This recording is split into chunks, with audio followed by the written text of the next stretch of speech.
각에 살아있는 정치평론 시사정각 시작합니다. 오늘도 각이 서는 두 분을 모셨습니다. 서영주 맥 정치사회연구소장, 윤희석 전 국민의힘 대변인 나오셨습니다. 어서 오십시오. 네. 안녕하세요. 자, 지난 2일에 열린 더불어민주당 전당대회에서 정청래 후보가 박찬대 후보를 큰 격차로 따돌리고 더불어민주당 신임 당대표로 선출이 됐습니다. 자신이 개혁 당대표임을 강조했던 만큼 취임 시작부터 3대 개혁 추진 의지를 강하게 내비치고 있고요. 또 초강경파 대표로서 야당과의 관계는 어떻게 이끌어갈지 주목되고 있습니다. 화면 보고 대담 이어가겠습니다. 정청래 후보가 당대표에 당선되었음을 선포합니다.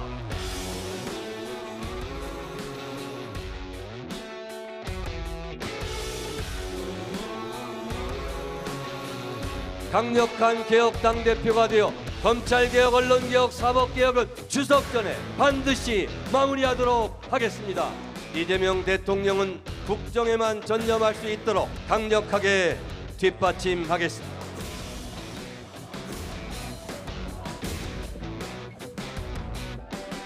저는 그들과 악수하지 않을 것입니다. 내란과의 전쟁 중입니다. 여야 개념이 아니라고 생각합니다.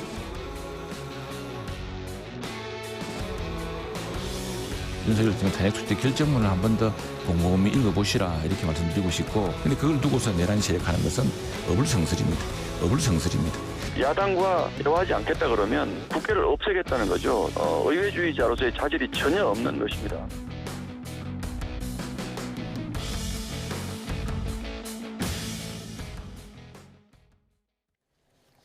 정청래 당대표가 선출이 됐고요. 계속해서 원팀을 강조하는 그런 메시지를 내고 있는 것 같아요. 지난 전당대회 결과 좀 어떻게 보셨습니까? 일단 이 좀 센 당대표를 원했던 것 같고요. 민주당의 당원들은 사실상 뭔가 아직은 내란이라는 어떤 그런 기치를 들고 그 부분에 대해서 청산하겠다라는 어떤 그런 대표를 원했다고 할 수 있겠죠. 결과적으로. 사실 이제 결과가 나왔으니까 그에 대해서는 이제 정청래 당대표가 잘할 수 있도록 좀 나름대로 여러 사람들이 이제 조언을 해야 되겠는데, 조금 이제 잘한 부분과 아쉬운 부분을 좀 나눠서 얘기하면 잘한 부분은 선명성은 있다. 근데 그 선명성이 당원들에게는 굉장히 안정감을 주고 타격감을 줄 수 있는 당대표다. 하지만 사실상 집권여당의 일기 당대표이기 때문에 조금은 전략적으로는 굳이 첫 일성부터 야당과 만나지 않겠다라는 것이 이게 맞나 싶기는 하죠.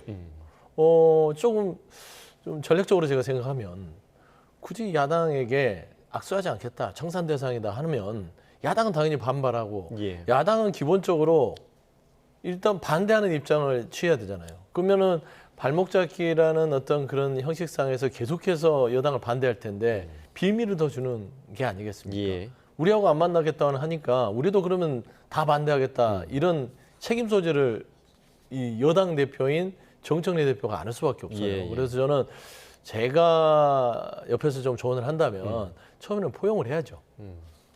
비록 아직도 탄핵을 반대하고 어떤 내란의 어떤 그런 상황 속에서 헤어나지 못하고 있는 국민의힘이지만, 거기에서 이번 전당대회에서 헤어날 수만 있다면 나는 언제든지 손잡을 생각이 있고 대화할 생각이 있다. 그러니까 국민의힘 그 안에서 제발 스스로 자정 노력을 통해서 정상적인 야당으로 오기를 바란다. 이렇게 얘기를 하는 것과 손 안 잡습니다, 안 만납니다, 청산 대상입니다, 이렇게 하는 건 좀 다르거든요. 그래서 저는 그런 부분에 있어서 조금 메시지의 어떤 그 온도를 조절하는 게 조금 더 훨씬 더 지혜롭지 않냐, 그런 좀 조언을 드리고 있습니다. 지금 말씀해 주신 대로 상당히 센 당대표가 선출이 됐다라는 부분에는 이견이 없으실 것 같고, 오히려 야당의 반대가 더 거세지는 결과를 낳을 것이다라는 전망에 좀 어떻게 보시겠습니까? 다들 그렇게 예상을 하시죠. 우리가 2달 전에 이재명 대통령을 뽑아서 이재명 대통령이 정권을 잡았는데, 마치 지난 2일에 정청래라는 사람이 정권을 잡은 듯한 그런 모습을 보고 있어요. 첫 일성부터가 심상치가 않아요. 여야 관계가 아니다. 그럼 뭐죠? 그럼 저희가 여당입니까? 이런 인식을 가지고 40년 동안 살아왔던 분이기 때문에 개인적인 발언의 내용에 대해서는 크게 놀랍지 않지만 당대표가 됐다는 거, 여당의 당대표가 됐다는 게 심상치 않다는 겁니다. 무슨 개혁위원회를 벌써부터 만들어서 그 위원장에 임명한 사람들의 면면을 봐도 민형배, 최민희, 백혜련, 강성이라는 어떤 카테고리 안에서 절대 빠질 수 없는 분들로 이렇게 하고, 대변인의 한민수. 이렇다면은 80년대 운동권 생활을 하셨던 분들의 그 의식과 생각을 그대로 옮겨놓은 지도부가 예. 여당에 들어왔다. 이재명 대통령도 대단히 당황스러울 걸로 보여서 여권 내부에서 잘 조정하시라, 이런 말씀부터 드리고 싶습니다. 네, 그러니까 전당대회 때 그 수락 연설에서도 그랬고 오늘 바로 또 행동에 옮기기도 했는데, 지금 뭐 검찰 개혁, 언론 개혁, 사법 개혁 특위를 출범시키겠다. 그리고 오늘 아예 위원장을 임명을 했습니다. 자, 이 상당히 좀 강하게 좀 개혁의 뜻을 보이고 있는데, 이 속도전과 관련해서는 좀 어떻게 보시나요? 그러니까 정청래 의원이, 대표가 그래도 이 정치 상황을 많이 보셨기 때문에 속도가 중요하다는 걸 아시는 거예요. 추석이 10월 6일 날로 제가 알고 있는데, 그 전까지 이걸 완수하라 하면 2달 안에 이걸 완수하라는 얘기인데, 예. 뭔가 이 관성이 있을 때 그 힘으로 밀어붙여서 하고 싶은 것을 해야 한다. 그렇지 않으면 시간이 지나면서 동력이 떨어지니까 해야 한다. 예. 결국은 이 사법개혁, 검찰개혁, 언론개혁 이 부분에 대한 열망이 엄청나게 크다는 걸 반영하는 거죠. 다만 그 과정에서 있을 수 있는 여러 가지 부작용들, 반발 이런 거 있지 않겠습니까? 그걸 모르고 한 얘기가 아닐 텐데, 빨리 하면 그 과정도 줄일 수 있다. 아마 이런 판단으로 취임 첫날부터 이렇게 밀어붙이는 거다, 이렇게 볼 수밖에 없습니다. 예. 추석 전까지 개혁을 추진하겠다. 뭐 후보 시절부터 계속해서 지금 얘기해 왔던 부분이거든요. 네. 이 속도의 부작용은 없겠습니까? 속도의 부작용이 있을 수도 있고 없을 수도 있다. 이재명 대통령께서도 추석 전에 이 검찰 개혁이라든지 3대 개혁안에 대한 국회 시간에 대해서 한번 언급을 했죠. 얼개 정도는 나올 것이라고 생각합니다. 그러면 이제 추석 전까지 과연 지금 검찰 개혁, 언론 개혁, 사법 개혁해서 검언사인데, 검언사 개혁에 대해서 이게 과연 그 당정대 원팀으로서 호흡을 맞춰가면서 갈 수 있느냐, 그거죠. 예를 들어서 입법부 주도로 개혁을 추진하는 건 맞습니다. 법안이라든지 그 부분에 대한 내용들은 입법부에서 논의하고 행정부는 그걸 받아들이는 입장이긴 하죠, 사실. 하지만 그럼에도 불구하고 이재명 정부와 최소한의 호흡, 박자, 그리고 방향성, 디테일, 이런 부분들은 논의를 해야 되는 과정은 분명히 존재해야 될 거라고 생각합니다. 예. 다만 행정부의 수반인 이재명 대통령이 이거를 의회에게 전적으로 책임을 그리고 권한을 넘겼다 하더라도, 정청래 당대표가 이 3대 개혁안을 그냥 입법부 주도로 한다고 하면 이 부분들이 과연 정부에게 부담이 될지, 아니면 이게 또 나름대로 득이 될지, 이건 모르는 거잖아요. 예. 그래서 저는 속도전과 함께 저는 당정대 원팀을 이재명 대통령께서도 사실 정청래 당대표에게 당부를 한 만큼 여기에 대해서는 조금 그 호흡을 맞춰가는 행보, 그것도 고민하셔야 되는데, 저는 정작 그렇습니다. 지금 현재 그 검찰개혁이라든지 언론 사법개혁하는 속도전에 있어서는 저는 찬성을 해요. 왜냐하면 개혁은 빨리 할수록 좋습니다. 하지만 개혁이라는 것들은 특정 정치인들이 모여서 하는 게 아니라 그 플러스 국민적인 여론도 필요하다. 그러면 그 부분까지 얼마만큼 추석 전까지 보듬을 수 있을지, 거기에 대해서도 한번 고민하는 시간들이 필요하지 않을까, 그런 생각을 합니다. 여론이 뒷받침될 필요가 있다. 그리고 뭐 여론도 마찬가지고 나름 이제 야당의 협조도 좀 필요하다라는 생각도 들 텐데, 지금 뭐 취임 일성부터 그 야당에 대한 상당한 대립각을 세운 정청래 대표에 대해서 지금 여당에서도 상당한 불만의 목소리가 나오고 있거든요. 송원석 비대위원장 상당한 유감을 표명했고요. 우리가 여당이었을 때는 야당이 대변하는 국민 목소리를 들으려고 했다. 그런데 그런 자세조차 없다. 라고 비판을 했는데, 어찌됐든 지금 여야의 대표가 머리를 맞대야 하는 상황도 있지 않겠습니까? 어떻게 좀 전망하십니까? 당연히 있죠. 예. 아무리 야당, 저희 당의 당세가 적고 국회 내 의석수도 3분의 1 조금 넘는 수준이라고 하더라도 여당의 신임 대표가 이런 식으로 여야 관계가 아니라는, 뭐 협치의 대상이 아니라는 이런 말까지 하는 것은 이거 도발 수준을 넘어서는 민주정치 기본 원칙에 위배되는 굉장히 큰 위험한 발언이라고 생각을 해요. 이 악수도 안 하겠다고 그랬어요. 그러면은 통상 그 대표가 되거나 뭐 원내대표가 되거나 하면은 예방을 하잖아요. 예, 예. 상대방 예. 당대표. 뭐 당세가 적든 말든 다 합니다. 예.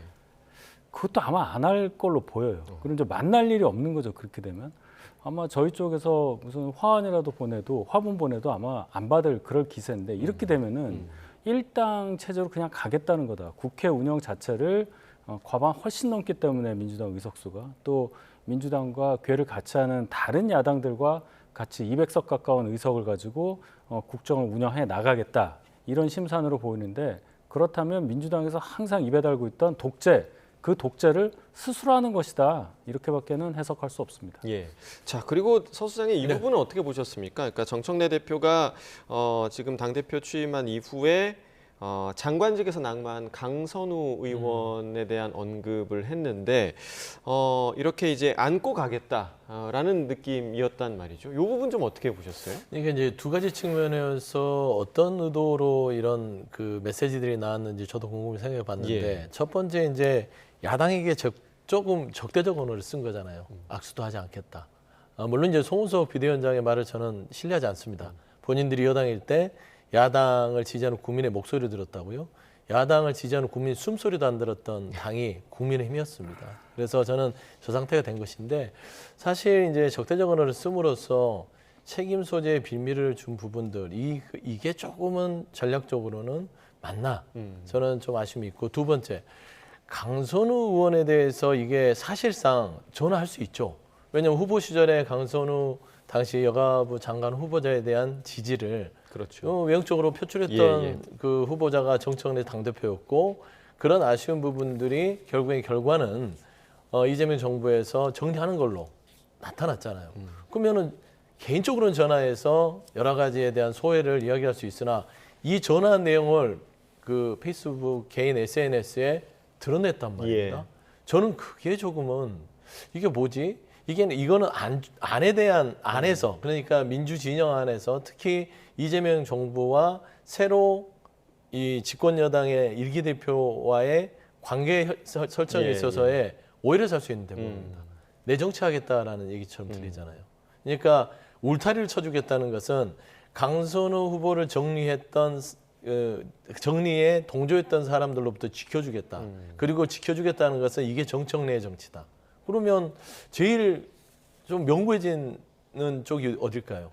박찬대 후보도 아닙니다. 이재명 대통령. 아, 예. 그렇죠. 그럼 이재명 대통령이 임명한 장관 후보를 정리를 했고 거기는 근간은 국민의 여론을 보고 나서 그렇게 된 것인데 예. 그런데 집권 여당의 첫 일성의 그 당대표의 메시지가 강선우 후보자 안타깝고 내가 지켜주겠다 하면 그 누구로부터 지킨다는 거죠.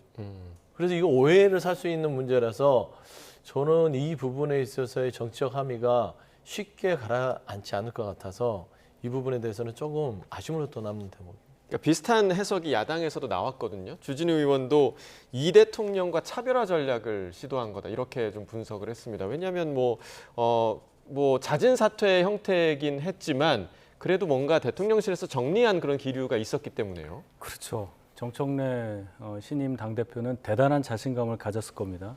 강선우 의원 정리되는 과정에서 박찬대 당시 후보가 먼저 선제 공격을 한 거예요. 강선우 물러나야 한다. 그랬더니 정작 당사자인 강선우 당시 후보자가 17분 만에 그대로 그걸 받았어요. 관두겠습니다. 예. 근데 그것이 순응하면서 그렇게 하겠다는 뜻보다는 약간의 어떤 반발, 좀 다른 결을 느낄 수 있는 그런 내용들이 있었습니다. 예. 그러고 나서 또 그 전에도 정청래 후보는 계속 강선우 당시 후보자를 감쌌고 그 여세를 몰아서 뭐 역전이고 뭐고 전혀 없이 6대 4도 훨씬 넘는 그런 표차로 이겼단 말이죠. 그러니까 결국 본인의 판단이 옳았다고 느낄 수밖에 없는 증거가 남게 된 겁니다. 숫자로. 예. 그러면 이재명 대통령이 강선우 후보자를 정리한 것에 반대되는 얘기를 했는데도 이 정도 표가 나왔다는 것은 정청래 후보가 정청래 신임 당대표가 이제는 독자 노선으로 그냥 가겠다. 그런 차원에서 뭔가 이재명 대통령과 멀어질 수밖에 없는 강선우 후보자도 끌어안고 뭔가 좀 결이 다른 분들 다 끌어안고 향후 자기 정치하기 위한 기반을 마련한다는 차원에서 강선우 후보자를 먼저 얘기해서 통화도 하고 강성 지지층이 좋아할 일만 지금 하고 있다. 그런데 이렇게 되면요. 민주당도 굉장히 앞날이 좀 어두워 보일 수밖에 없어요. 강성 지지층에 휘둘려서 결국 좋은 상황을 맞게 된 그런 정파는 제가 보지를 못했기 때문입니다. 예. 근데 이제 제가 이제 강선우 의원에 대한 그 정청래 대표의 메시지에 꽤 굉장히 제가 의아심을 가졌던 게 이게 정청래 당대표 스타일이 아니거든요. 굉장히 노련하고 굉장히 정무적인 판단을 하는 분이란 말이에요. 근데 이 강선우 의원에 대한 어떤 이 단어는 사실 민주당이라든지 새 정부에는 이게 일단락을 짓고 더 이상 거론 안 돼야 될 어떤 오히려 인물이죠. 얘기를 하지 않는 게. 예. 이게 둘 다 도움이 됩니다. 민주당에도 이 부분이 또 끄집어내서 국민들에게 어떤 다시 환기시키는 부분들. 예. 새 정부에서도 따지고 보면 실패한 인사로서 다시 안 끄집어내는 게 맞잖아요. 예. 근데 굳이 이거를 새로 당대표가 되셔가지고 이 단어를 끄집어냈다는 것은 민주당에도 도움이 안 되고 새 정부에 도움이 안 되는데 왜 그랬지? 제가 계속해서 연구를 해봤어요. 그러면 결국에는 야당에서 얘기했듯이 뭐 국민과 싸우자는 게 아니라 뭔가 본인의 정치에 울타리를 쳐놓고선 일단은 시작하겠다라는 어떤 의미가 크기 때문에 이게 과연 당정대 원팀으로서의 어떤 그 지도부, 당대표로서의 어떤 마음일까? 라는 어떤 퀘스천 마크가 걸린다. 예. 그래서 저는 이런 부분들이 좀 잘 설명이 됐으면 좋겠다. 그런 말씀입니다. 이 SNS 글 하나가 정말 두 분 말씀해 주신 대로 자기 정치 그리고 독자 노선의 신호탄이 될 것인지는 좀 지켜봐야 될 부분인 것 같고요. 오늘 본회의가 예정돼 있습니다. 이 자리에서 이제 민주당이 단독으로 쟁점 법안들을 지금 처리하겠다라는 의지를 계속해서 좀 드러내고 있는데 일단은 노란봉투법을 먼저 좀 처리할 것 같아요. 네. 일단 이게 이제 그 법안에 대한 순서 자체는요. 그 경중은 국회의장이 전적으로 가지고 있습니다. 예.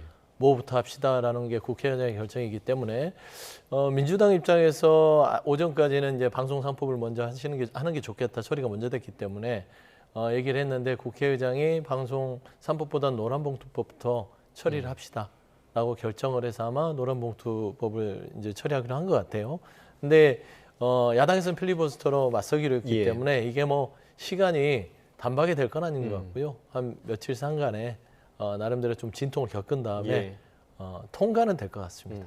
그래서 일단은 저는 야당의 필리버스터 실력을 한번 주목하고 싶다. 예.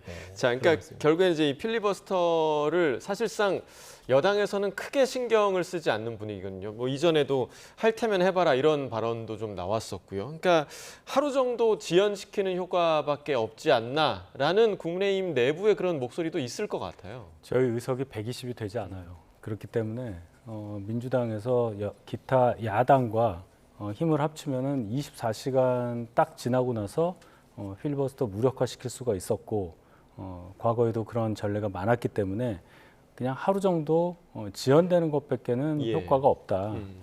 이 차원에서 아마 여당에서는 별로 그렇게 신경을 안 쓰는 걸로 보입니다. 예. 자, 노란봉투법 굉장히 단어가 감성적이죠. 저는 노봉법이라고 하겠습니다. 이 법이 통과가 될 경우에 어떠한 후폭풍이 일어나겠느냐. 세제 개편안, 특히 증시 관련한 세제 개편안 안만 나왔어도 지난 금요일에 증시가 3% 넘게 폭락을 했어요. 예. 거기에 대해서 이 세제 개편안을 밀어붙였던 진성준 전 정책의장에 대해서도 굉장히 많은 공격이 있었죠. 이 국민들이 이제는 각각의 어떤 정책들의 방향에 대해서 나에게 이익이 되느냐, 나의 생각과 같으냐, 전에 했던 것과 얘기가 같으냐 다르냐 이런 것에 대단히 민감하게 반응하는 상황이 됐다는 것을 민주당이 알아야 합니다. 주한 유럽 상공회의소, 주한 미국 상공회의소, 암참 이런 곳에서 이 노봉법 통과되면은 자본 투자했던 거 다 회수할 수 있다 이런 말까지 하고 있어요. 이게 그냥 그 노조 활동을 했던 어떤 근로자에 대해서 너무나 과하게 사측에서 손해배상한다 이것만 면책한다는 의미가 아니라 쟁의의 범위가 엄청나게 넓어지고 원청과 하청 간의 이 협상을 원청이 그냥 다 밑에까지 해야 된다는 것 이런 여러 가지 부작용들이 있을 겁니다. 이거는 정권을 5년 맡은 민주당에서 감당해야 될 몫이에요. 물론 통과가 되고 시행이 되겠죠. 예. 저희가 막을 수가 없습니다만은 이 후과는 오롯이 민주당 정권이 다 받을 수밖에 없다. 그 이후에는 또 뭐라고 할지 저는 지켜보겠습니다. 예. 뭐 늘 좋은 이야기도 부작용은 있습니다. 예, 예. 부작용을 주의해야겠죠. 사실 이제 이 부분들이 고민하지 않은 대목은 아니나 사실상 큰 축에서는 두 가지예요. 실사용자의 책임을 명확히 하자. 그러니까 노동을 썼던 사람이 실사용자가 분명히 존재함에도 불구하고 책임을 회피하기 위해서 하청을 줘서 결국에는 그 노동자가 본인의 어떤 권리 구제 자체를 어디에다 실사용자한테 줘야 될지를 모르는 예. 그런 부분들.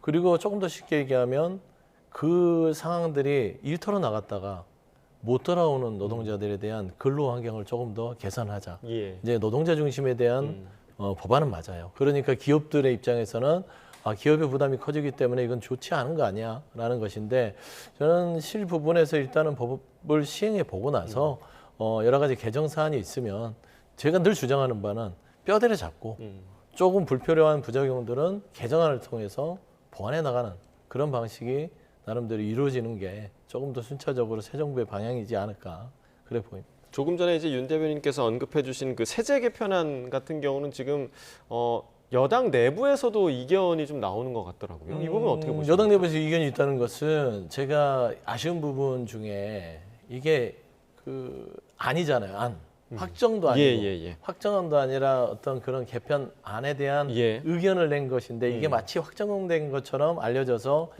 주식시장에 혼란을 줬다는 거 첫 번째. 그리고 두 번째 그 혼란을 준 이유는 뭐냐면 그 안에서 세심하게 논의가 이루어지지 않았다는 거죠. 왜냐하면 벌써 발표되고 안에서 갈리지 않습니다. 예, 잠시만요. 자, 지금 국회로 잠깐 가보겠습니다. 정청래 신임 당대표와 우상호 정무수석이 만나는 자리인데요. 잠깐 보시겠습니다. 자, 대통령실에서 정청래 신임 당대표에게 화분을 전해주었고요. 자, 함께 지금 사진을 함께 찍을 것으로 보입니다. 자, 당정 관계의 첫 모습이라고 볼 수 있는데요. 오늘 신임 당대표로서의 첫 만남이기 때문에 모두가 지금 화기애애한 분위기로 웃는 모습으로 사진 촬영을 하는 장면 함께 보고 계십니다. 이 자리에서 신임 당대표 그리고 정무수석으로부터 어떤 이야기가 나올지 좀 주목이 되고 있는데요. 당정 관계를 어떻게 설정할 것이냐. 앞서 정청래 대표는 이재명 대통령이 국정에만 전념할 수 있게 모든 도움을 다하겠다 이런 의지를 밝힌 바가 있는데요. 이 자리에서 어떤 이야기가 나올지 함께 들어보겠습니다. 네. 전당대회 직후에 이재명 대통령님께서 직접 저에게 전화를 주셔서 격려해 주셨고 그리고 앞으로 잘 해주십사 말씀을 주셨습니다. 그래서 제가 감사하다고 말씀을 드렸습니다. 그리고 대통령께서 당정대 원팀으로 효능감 있게 앞으로 각자 맡은 역할을 잘 해주십사 또 이렇게 말씀을 해주셔서 저도 열심히 성실하게 이렇게 일하겠습님다라고 말씀을 드렸습니다. 근데 오늘 또 이렇게 우리 우상호 정무수석님께서 직접 대통령님의 축하난을 저에게 선물해 주시니 기쁨이 2배인 것 같습니다. 바로 이 자리에서 지난 3년간 이재명 당시 당대표와 함께 당이 원팀이 되어서 내란을 극복하고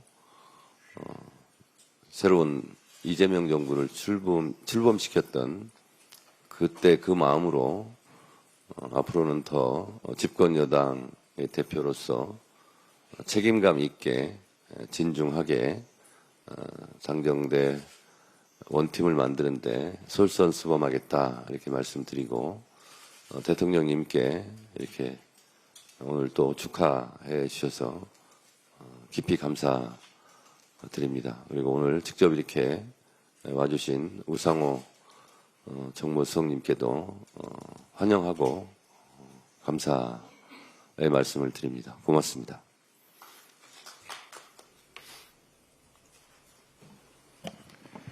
네.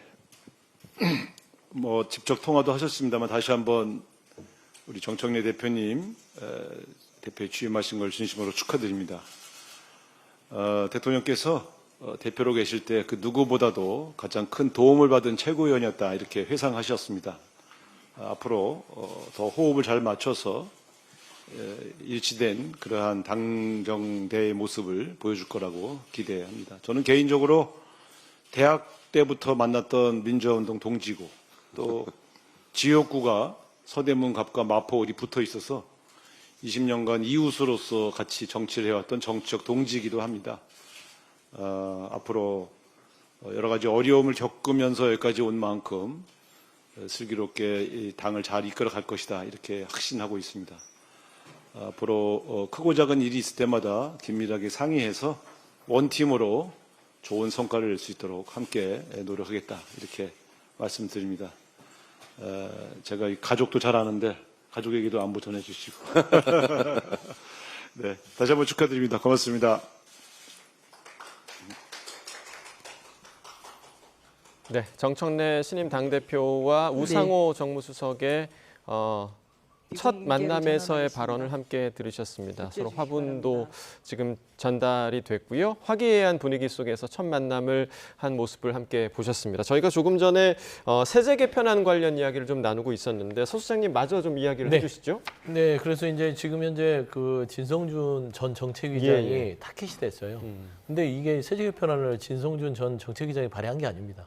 정부에서 가져온 아니고 여기에 대한 입장 자체가 조금 시장의 어떤 여러 가지 일반 투자자들의 좀 분노를 자아내는 어떤 의견을 진성준 의원이 얘기를 했는데 사실 조금 세심하지 못해서 시장에 반발이 있어요. 근데 말씀드리는 것은 아직 여지가 있다. 그리고 당내에서도 이견이 있기 때문에 저는 시장의 어떤 반발을 최소화하고 시장에 적합한 정책으로서 조율이 가능하기 때문에 이 부분은 빠른 시일 내에 뭐 지금 이 집권 여당의 지도부도 말씀을 했고요. 대통령실에서도 시장 상황을 보고 이 부분에 대해서는 완성된 게 아니라고 얘기했으니까요. 너무 염려하지 않았으면 좋겠다 그런 말씀드립니다. 아직은 아닌 수준이기 때문에 조금 더 지켜봐야겠다라는 서 수장님의 분석이셨습니다. 자, 이어서 이제 국민의힘 상황도 좀 지켜보겠습니다.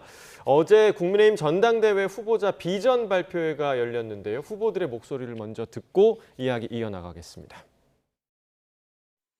이재명 총통 독재의 내란몰이 국민의 힘 해산에 맞서 싸워야 합니다.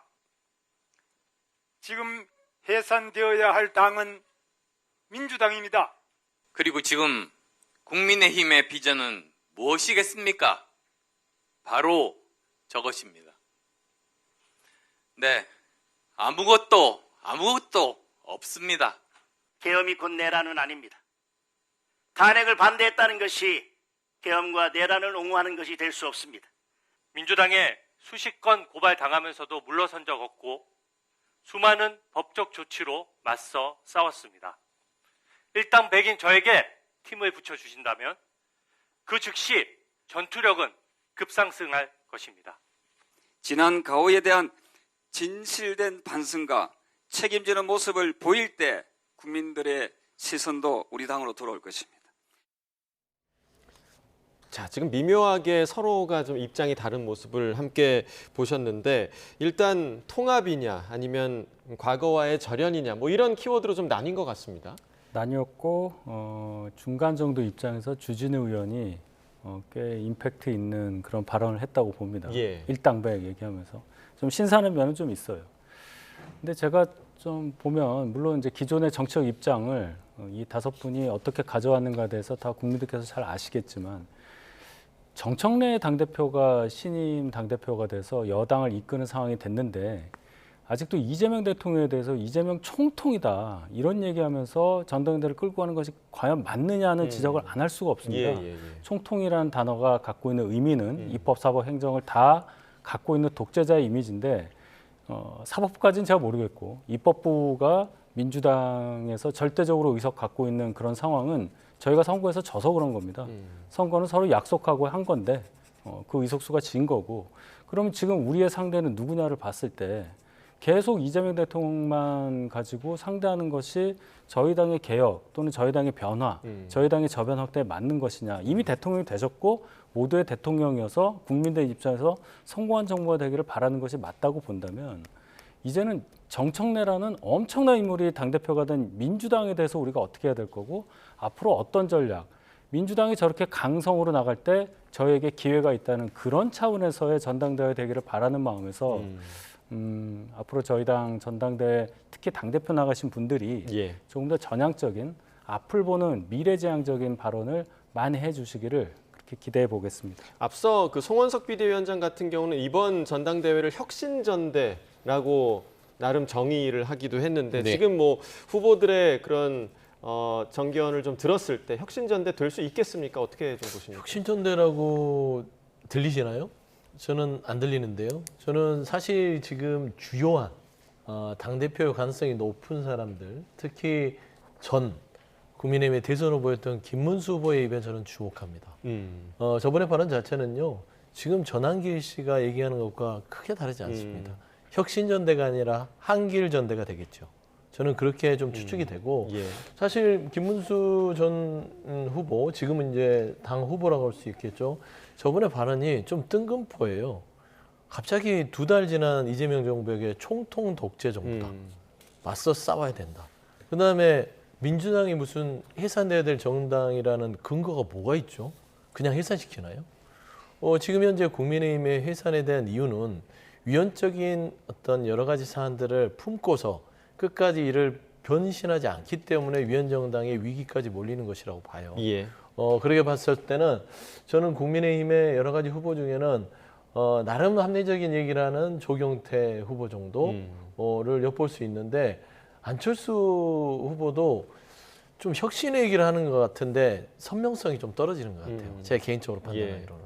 그래서 저는 지금 현재 정청래 당대표가 민주당의 집권여당의 대표가 됐고 어떤 여러 가지 내란에 대한 탄핵 반대 이런 부분에 사과와 반성이 없이는 악수도 하지 않고 보지 않겠다라고 하는 거기에 대응하는 어떤 여러 가지 이야기를 해야 될 텐데 아직은 여전히 전한길이라는 큰 축에서 변함없는 어떤 전당대회가 치러져서 조금 비전은 안철수 의원 말대로 흑색인 것 같다.